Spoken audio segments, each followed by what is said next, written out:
ಹಾಗಾಗಿ ನಮ್ಮ ಈ ಒಂದು ಸರ್ಕಾರಿ ಹಿರಿಯ ಪ್ರಾಥಮಿಕ ಶಾಲೆಯಲ್ಲಿ ಈ ಒಂದು ಅಧ್ಯಾತ್ಮ ಪ್ರವಚನ ಒಂದೇನು ಖುಷಿ ಅನಿಸ್ತು ಅಂತಂತಂದರೆ, ಈ ಹಿಂದೆ 10-12 ವರ್ಷಗಳಿಂದ ಇದೇ ನಮ್ಮ ಬಿಜಾಪುರ ಸಿದ್ದೇಶ್ವರ ಮಹಾಸ್ವಾಮಿಗಳ ಪ್ರವಚನಕ್ಕೆ ಇದೇ ಸ್ಥಳ ಆಯ್ಕೆ ಮಾಡಿಕೊಂಡಿದ್ರು. ಅದಕ್ಕಾಗಿ ನಾನು ಇದೇ ಸ್ಥಳವನ್ನು ಆಯ್ಕೆ ಮಾಡಿಕೊಂಡೆ ಈ ಸಂದರ್ಭದಲ್ಲಿ ಹೇಳಿ, ಹಾಗಾಗಿ ತಾವೆಲ್ಲ ಭಕ್ತ ಮಹಾಶಯರು, ಎಲ್ಲ ಸದ್ಭಕ್ತರು, ದಾನಿಗಳು, ಸೇವಾರ್ಥಿಗಳು ಏನಿದ್ದೀರಲ್ಲ, ಈ ಒಂದು ನಮ್ಮ ಕಾರ್ಯಕ್ರಮ 18ನೇ ತಾರೀಕುವರೆಗೆ ನಮ್ಮ ಕಾರ್ಯಕ್ರಮ ನಿರಂತರವಾಗಿ ನಡೀತದೆ. ಅದರ ಜೊತೆಗೆ ಅನೇಕ ಮಹಾಸ್ವಾಮಿಗಳು, ಅನೇಕ ದಾನಿಗಳು, ಮಹಾದಾನಿಗಳು, ಬಹುದೊಡ್ಡ ರಾಜಕಾರಣಿ ಧುರೀಣರು ಅವರೆಲ್ಲರೂ ಕೂಡ ಬರ್ತಾರೆ. ಸುವ್ಯವಸ್ಥೆಯೊಳಗೆ ಈ ಕಾರ್ಯಕ್ರಮವನ್ನು ತಾವೆಲ್ಲ ನಡೆಸಿಕೊಡ್ಬೇಕಾಗುತ್ತೆ. ತಮ್ಮೆಲ್ಲ ದೊಡ್ಡ ಮನಸ್ಸುಗಳನ್ನು ಈ ಕಾರ್ಯಕ್ರಮಕ್ಕೆ ಹಾಕಿದ್ರಿ ಅಂತಂತಂದರೆ, ನಮ್ಮ ದೇವರಿಪ್ಪರಿಗೆ ತಾಲೂಕು ಒಳಗೆ ಕೊಂಡಗುಳಿ ಒಳಗೆ ಎಂಥ ಗ್ರಾಮದ ಪ್ರವಚನ ಮಾಡಿದ್ರೆ ಅನ್ನೋಂಥ ಶ್ರೇಯಸ್ಸವಾದ ನಮ್ಮ ಕೊಂಡಗುಳಿ ಗ್ರಾಮಕ್ಕೆ ಸಲ್ಲುತ್ತದೆ ಅನ್ನುವಂಥದ್ದನ್ನು ನಾವು ವಿಚಾರ ಮಾಡಬೇಕಾಗಿರ್ತಕ್ಕಂಥದ್ದು. ಹಾಗಾಗಿ ಈ ಒಂದು ಕಾರ್ಯಕ್ರಮ ಇದು ಯಾರಿಗಾಗಿ ಅಲ್ಲ, ಸರ್ವರಿಗಾಗಿ, ಸಮಾಜಕ್ಕಾಗಿ, ಯುವಕರಿಗಾಗಿ ಈ ಒಂದು ಕಾರ್ಯಕ್ರಮ.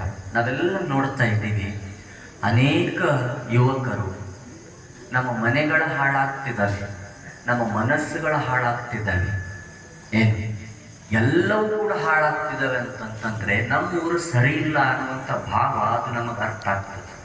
ಆ ನಿಟ್ಟಿನೊಳಗೆ ನಮ್ಮ ಊರೊಳಗಿರ್ತಕ್ಕಂಥ ಯುವಕರನ್ನು, ಎಲ್ಲರ ಮನಸ್ಸುಗಳನ್ನು ನಾವು ಯಾವ ರೀತಿ ಬದಲಾವಣೆ ಮಾಡಬೇಕು ಅಂತಂತಂದರೆ, ಇಂಥ ಧಾರ್ಮಿಕ ಕಾರ್ಯಕ್ರಮಗಳು ಮತ್ತು ಅಧ್ಯಾತ್ಮ ಪ್ರವಚನಗಳು ಎಲ್ಲಿ ನಡೀತವಲ್ಲ ಅಲ್ಲಿ ಹೋಗಿ ಒಂದು ಸ್ವಲ್ಪ ಹೊತ್ತು ಕುಂತು ಬಿಟ್ಟರೆ ನಮ್ಮ ಮನಃಶಾಂತಿಗೆ ನೆಮ್ಮದಿಯನ್ನು ಕೊಡ್ತಕ್ಕಂಥ ತಾಣ ಅದು ಅಧ್ಯಾತ್ಮ ಪ್ರವಚನ ಅಂತಕ್ಕಂಥದ್ದು ತಾವೆಲ್ಲ ಮನವರಿಕೆ ಮಾಡ್ಕೋಬೇಕು. ಹಾಗಾಗಿ ವಿಶೇಷ ಕಾರ್ಯಕ್ರಮಗಳು ಈಗಾಗಲೇ ತಮಗೆಲ್ಲ ಅನೇಕ ಈ ನಮ್ಮ ಕಾರ್ಯಕ್ರಮದ ರೂಪುರೇಷೆಗಳನ್ನು ತಾವೆಲ್ಲ ಹಿರಿಯರಾಗಲಿ, ಯುವಕರಾಗಲಿ, ತಾವೆಲ್ಲ ದೊಡ್ಡ ದೊಡ್ಡ ವ್ಯಕ್ತಿಗಳಾಗಲಿ ಗಮನಿಸಿದ್ದೀರಿ. ಹಾಗಾಗಿ ಇವತ್ತಿನಿಂದ ಪ್ರಾರಂಭಗೊಳ್ಳುವಂಥ ಕಾರ್ಯಕ್ರಮ 18ನೇ ತಾರೀಕಿನವರೆಗೆ ಎಲ್ಲ ಮಹಾಸ್ವಾಮಿಗಳು, ಪೂಜ್ಯರು ಆಗಮಿಸ್ತಿದ್ದಾರೆ. ಹಾಗಾಗಿ ಈ ಕಾರ್ಯಕ್ರಮವನ್ನು ತಾವೆಲ್ಲ ಸದ್ಭಕ್ತ ಮಹಾಶ್ರಯರು, ನೀವು ಹೆಂಗೆ ನಿಮ್ಮ ಮನೆ ಕಾರ್ಯಕ್ರಮ ಮದುವೆ ಇತ್ತಂದ್ರೆ ಏನು ಮಾಡ್ತೀರಿ? ನೀವು ಜವಾಬ್ದಾರಿ ತಗೊಂಡು ಮಾಡ್ತೀರಿ. ಯಾಕ್ರಿ?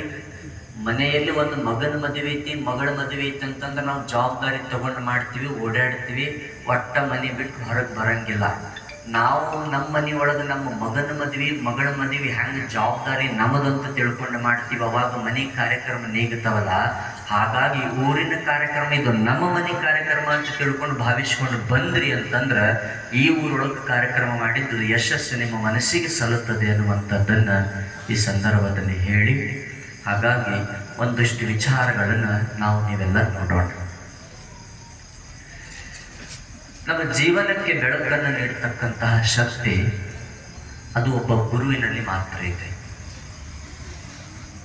ಒಬ್ಬ ಗುರುವಿನಲ್ಲಿದೆ. ಜೀವನದ ಬೆಳಕು ಹೆಂಗಾಗ್ತದೆ ಅಂತಂತಂದ್ರೆ, ಮೊದಲು ಮನೆಯಿಂದ ಚಲೋ ಆಗ್ತದೆ ನಮ್ಮ ಬೆಳಕು. ಮೊಟ್ಟ ಮೊದಲಿಗೆ ಮನೆಯಿಂದ ನಮ್ಮ ಜೀವನದ ಬೆಳಕು ಚಲೋ ಆದ ಮೇಲೆ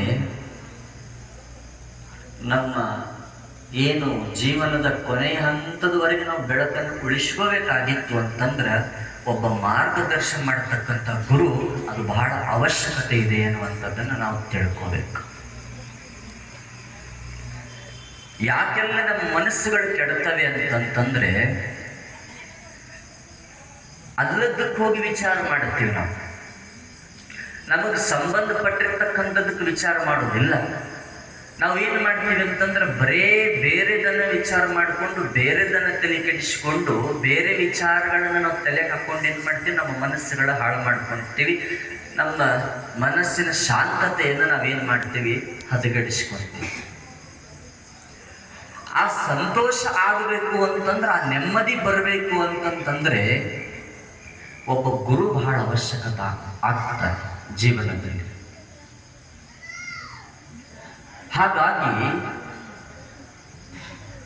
ಒಂದಿಬ್ರು ಹೊಸದಾಗಿ ಮದುವೆ ಆಗಿದ್ರು.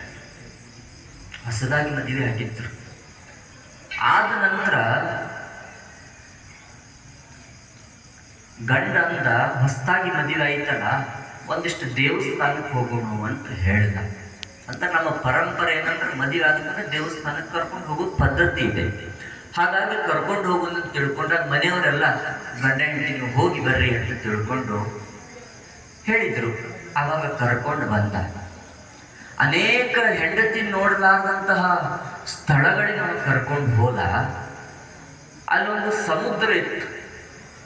ಆ ಸಮುದ್ರದೊಳಗ ಆ ಹಡಗಂತ ಏನು ಕರಿತೀರಲ್ಲ ನಾವು, ಆ ಹಡಗಿನೊಳಗೆ ಕುತ್ಕೊಂಡು ಆ ಸಮುದ್ರವನ್ನು ಸುತ್ತಾಡ್ಬೇಕಾದ್ರೆ ಆ ಗಂಡ ಬಹಳ ಭಕ್ತಿವಾನಿದ್ದವ. ಅವ ಗುರು ಅಂದ್ರೆ ಬಹಳ ಪ್ರೀತಿ ಅವನಿಗೆ. ಹಾಗಾಗಿ ಗುರು ದೇವ್ರಂದ್ರೆ ಬಹಳ ಪ್ರೀತಿ ಅವಂಗ. ಅವ ಅದ್ರ ಕುಂದಿರ್ಸ್ಕೊಂಡು ಇದೆಲ್ಲ